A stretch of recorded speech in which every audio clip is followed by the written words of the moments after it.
Bonjour à tous et bienvenue dans cette nouvelle vidéo dans laquelle nous allons voir comment on passe du graphique de dépenses prévues derrière la courbe IS au graphique de la courbe IS et puis on va voir les intuitions qu'il y a derrière. A tout de suite.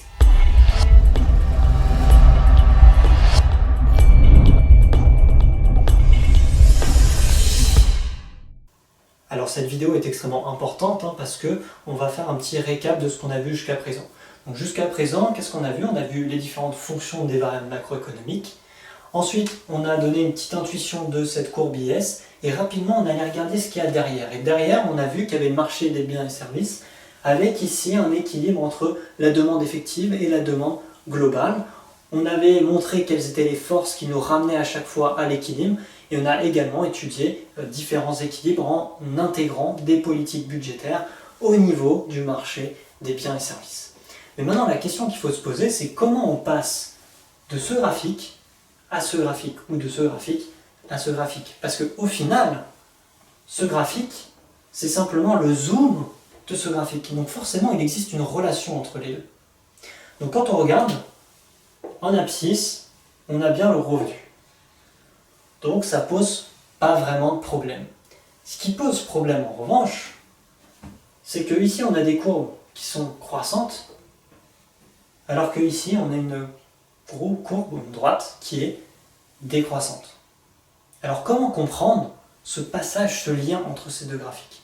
Pour le comprendre, il faut s'intéresser au taux d'intérêt. Jusqu'à présent, on n'en a pas trop parlé du taux d'intérêt, mais il va rapidement venir dans cette vidéo. Donc, le taux d'intérêt. Le taux d'intérêt, c'est une variable qui va jouer sur le montant d'investissement. Souvenez-vous la vidéo sur la fonction d'investissement, on avait vu que quand le taux d'intérêt augmentait, la fonction d'investissement ou l'investissement diminuait et vice-versa.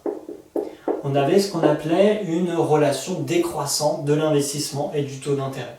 Ça va être extrêmement important. Pourquoi ça va être important? Parce que quand on reprend ce graphique, on a ici la demande globale. C'est la demande qui varie, parce que la demande effective, elle ne varie pas. La demande globale, c'était égal à quoi? C'était égal à la somme des dépenses, ça c'est la théorie keynésienne, de tous les agents économiques. Donc, à la consommation pour les ménages, plus l'investissement pour les entreprises, plus l'investissement public, donc la dépense publique, grand G. Mais quand on regarde cette relation, on voit qu'ici on a l'investissement. Et l'investissement, il a un lien direct avec le taux d'intérêt ici. Cette relation est décroissante certes, et du coup ça expliquerait peut-être un petit peu pourquoi on a ces différents graphiques. Alors, pour voir si c'est vraiment vrai, on va faire un exemple. Si le taux d'intérêt, donc on se situe ici, on a un taux d'intérêt qui augmente. Qu'est-ce qui se passe sur la courbe IS? On passe de Y1 à Y2. On a une diminution de revenus. Mais est-ce qu'on va retrouver ça sur l'autre graphique? Regardons, le taux d'intérêt augmente. Quand le taux d'intérêt augmente, l'investissement diminue. C'est la relation de décroissance.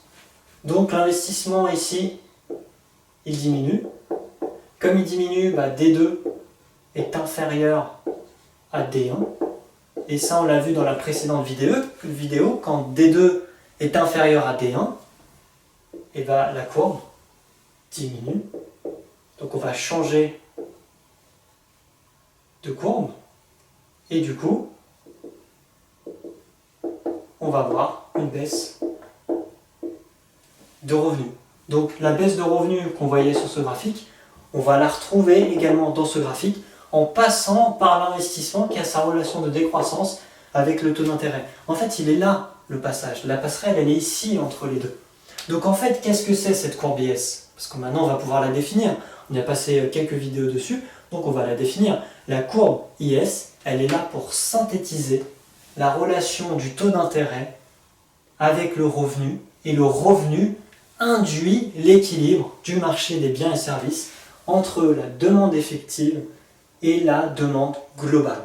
Donc quand on va faire varier ici l'équilibre du marché des biens et services, on va venir faire varier cette courbe IS. Et on va pouvoir s'amuser maintenant dans les prochaines vidéos à décaler cette courbe IS, à comprendre comment elle fonctionne.